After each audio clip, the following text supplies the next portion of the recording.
الهدى والفرقان আল্লাহ রাব্বুল আলামিন বলেন, আয় আমার বান্দা, আমি মাহে রমজানুল মুবারক মাস তোমাদেরকে দান করলাম। এই মাসটা তোমাদের জন্য একটা মাস, তোমরা সকলে ইবাদত বন্দেগী করবা। 11টা মাস তোমরা অনাহারে ছিলাম, 11টা মাস তোমাদেরকে অনাহারে থাকতে আমি বলি নাই। 11টা মাস তোমরা খানা খাবা, একটা মাস আমার জন্য খানা খাবা না। শুধু খানা খাবা না তা নয়, এই একটা মাস তোমরা মুখ দ্বারা কিবাদ সিগারেট করবা না। এই একটা মাস তোমরা দিনের বেলা পানাহার করবা না। এই একটা মাস চোখের দিনা করবা না। এই একটা মাস মস্তিষ্ক দিয়ে খারাপ চিন্তা করবা না। এই একটা মাস দুই হাত দ্বারা অন্যায় ভাবে কাউকে মারবা না, চুরি করবা না, ডাকাতি করবা না। এই রমজান মাস একটা মাস তোমাকে পা দেওয়া হয়েছে, পা দ্বারা তুমি কাউকে কোনো খারাপ কাজে তুমি যাইতে পারবা না। এই আমার বান্দা, রমজান মাস আমি আল্লাহ রাব্বুল আলামিন নাযিল করলাম। রমজান মাস দিয়েছি ভয় পেও না। তোমাদের পূর্বপুরুষদেরকেও আমি রমজান মাসের মতন রোজা দিয়েছিলাম, তারাও সিয়াম পালন করেছে। কিন্তু বান্দা সাবধান, তোমাদের উপরে আমি বোঝা করে নাই, তোমরা বোঝা ভেবো না, তোমরা সহজ করে নাও। 11টা মাস বান্দা আমি তোমাদেরকে খাওয়ার অনুমতি দিলাম, কিন্তু একটা মাস তোমাদেরকে নিষেধ করলাম। এইটার নাম হলো পরীক্ষা, এইটার নাম হলো পরীক্ষা, এইটার নাম হলো আমি বান্দা তুমি আমাকে কতটুকু মানো, এইটার নাম হলো তুমি আমাকে কতটুকু সম্মান করো, এইটার নাম হলো তুমি আমাকে কতটুকু সম্মান ইজ্জত করো, আমার হুকুম পালন করো।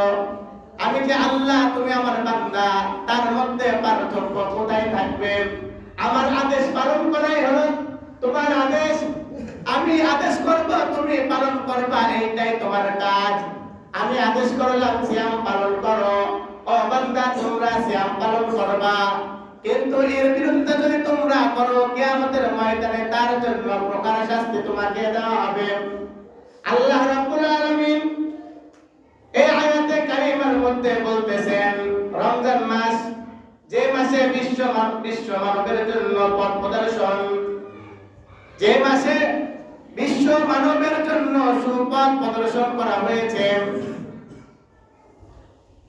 হক ও বাতিলের জন্য পার্থক্যকারী একমাত্র ফুরকান।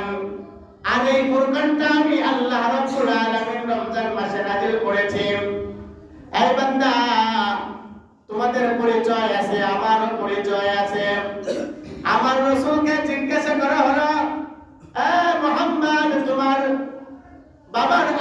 তো বাবা আছে, তোমার দাদা আছে, তোমার নানা আছে, তোমার নানি আছে, তোমার তো একটা বংশ পরিচয় আছে। এ মুহাম্মদ, তুমি যে আল্লাহ লা ইলাহা ইল্লাল্লাহর দাওয়াত দাও, এই আল্লাহর বংশ পরিচয় দাও। আল্লাহ রাব্বুল আলামিন বংশ পরিচয় দিলেন। দোস্তরে, আপনি বলেন আমারও বংশ পরিচয় আছে। কুল হুয়াল্লাহু আহাদ, আল্লাহুস সামাদ, লাম ইয়ালিদ ওয়া লাম ইউলাদ ওয়া লাম ইয়াকুল লাহু কুফুয়ান আহাদ। দোস্ত, আপনি বলে দেন আমারও বংশ পরিচয় আছে, আমি আল্লাহ এক, অদ্বিতীয়, আমার মতো কেউ নাই, আমার মা নাই, বাপ নাই, আমার সন্তান নাই, আমার কেউ নাই, আমার মতন সমকক্ষ আর কেউ নাই। আমার বান্দা, আমার বংশ পরিচয়, তোমাদেরও বংশ পরিচয় আছে। কিন্তু আমি যে কিতাব নাযিল করলাম, তারও একটা বংশ পরিচয় আছে, তার পরিচয় আছে, কোরআনের পরিচয়। কোরআনকে জিজ্ঞাসা করা হয়, ও কোরআন, তোমার বাড়ি কোথায়? কোরআন বলে লৌহে মাহফুজ আমার বাড়ি। কোরআনকে জিজ্ঞাসা করা হয়, ও কোরআন, তোমার নাম কি? কোরআন বলে আমার নাম হলো ফুরকান। কোরআন কথা বলে, কোরআন বলে আমার নাম ফুরকান। কোরআনকে জিজ্ঞাসা করা হয়, ও কোরআন, তোমাকে মানলে, তোমাকে পড়লে কি লাভ হবে? কোরআন বলতেছে, হুদাল লিল মুত্তাকিন, আমাকে যে মেনে নেবে মুত্তাকিনরা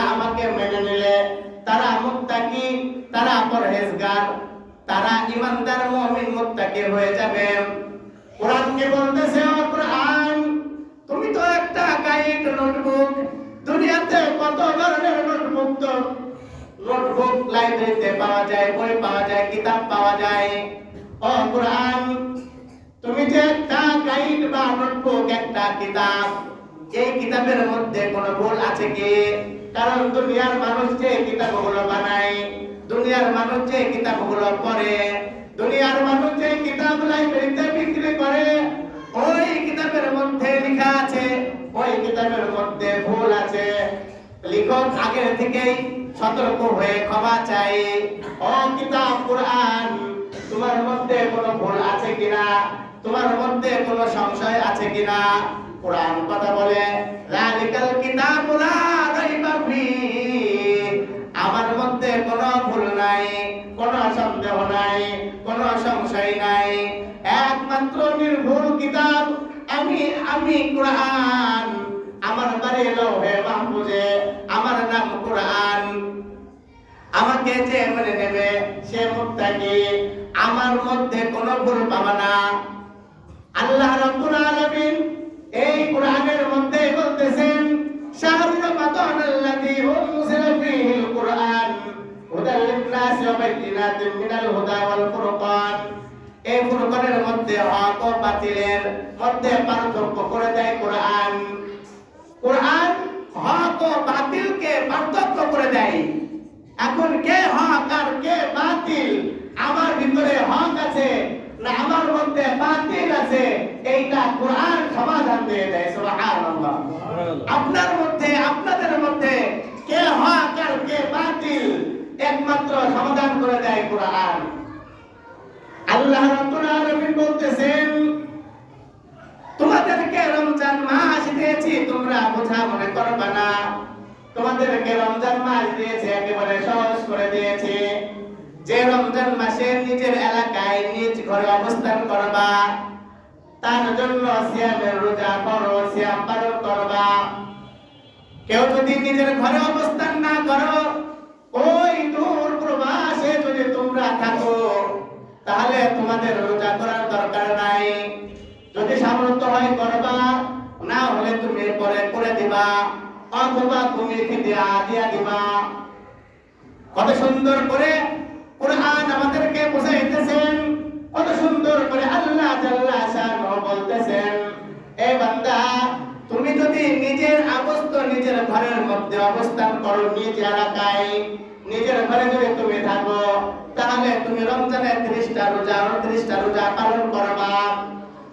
আর যদি তুমি নিজের ঘরে না থাকো, তাহলে তুমি দূর প্রবাসে যদি অবস্থান করো, বহুদূর, যেখানে রোদের তাপমাত্রা বহুগুণ, যেখানে সময় অনেক দীর্ঘ সময়, তাহলে তোমার দরকার নাই, তুমি তার জন্য ফিদিয়া দিয়ে দিবা। আবার আল্লাহ তাআলা বলতেছেন, যদি তুমি রোগাক্রান্ত হও, তুমি অসুস্থ যদি হও, এমন অসুস্থ তোমাকে ডাক্তার হাকিম বলেছেন, এই আমার রোগী তুমি 3 বেলা ওষুধ খাইতে হবে, না খেয়ে থাকলে তোমার সমস্যা। ওই হাকিম যদি বলে, ওই হাকিম আবার হইতে হবে একজন মুসলমান, ওই হাকিম হইতে হবে একজন ইমানদার, ওই ডাক্তার একজন হইতে হবে খুব ভালো, যে পরহেজগার। আপনাকে ওই হাকিমের কথা মতন মেনে তার কথা মতন চলতে হবে। এবং সে যদি বলে রোজা রাখা যাবে না, তাহলে আপনার রোজা রাখার কোনো প্রয়োজন নাই। আল্লাহ তাআলা আবার বলতেছেন ওই আয়াতের মধ্যে, তার পাশে বলতেছেন, রোগাক্রান্ত অথবা প্রবাসী, তার জন্য অপর দিন হইতে গণনা করবা। মানে নিজ এলাকায় নিজ ঘরের মধ্যে যদি তুমি থাকো, তাহলে তুমি রোজা করবা। আর যদি প্রবাসে থাকো, রোজার প্রয়োজন নাই, তুমি রোজা আবার অন্য মাস থেকে গণনা করবা। আবার বলতেছেন, তুমি যদি রোগে আক্রান্ত হও, তাহলে তোমার রোজা রাখার দরকার নাই। রোগ যখন ভালো হবে, তুমি ওই রোগের থেকে সুন্দর করে পরের মাস থেকে গণনা করবা। আল্লাহ রাব্বুল আলামিন আবার বলতেছেন, তোমাদের পক্ষে যা সহজ সাধ্য আল্লাহ তাআলা ইচ্ছা করেন। আল্লাহ তাআলা তোমাদের উপরে বোঝা চাপায় দেয় নাই, মধ্যে দিয়েছেন। ও বান্দা, সাধারণ পেটের গ্যাসের ব্যথার জন্য রোজা ভাঙা যাবে না, সাধারণ সমস্যা ডায়াবেটিসের কারণে রোজা ভাঙা যাবে না, সাধারণ অসুস্থতার কারণে রোজা ভাঙা যাবে না। আল্লাহ রাব্বুল আলামিন সহজভাবে বলে দিয়েছেন, তোমরা যদি এই কয়টা যদি বিপদের মধ্যে থাকো তাহলে তোমরা রোজা ভঙ্গ করো, আবার পরের মাস থেকে তোমরা গণনা করো। আর যদি তোমরা তাও করতে না পারো তাহলে একজন মিসকিনকে এক বেলা সুন্দর করে পেট ভরে খাবার খাওয়া দাও ফিদা।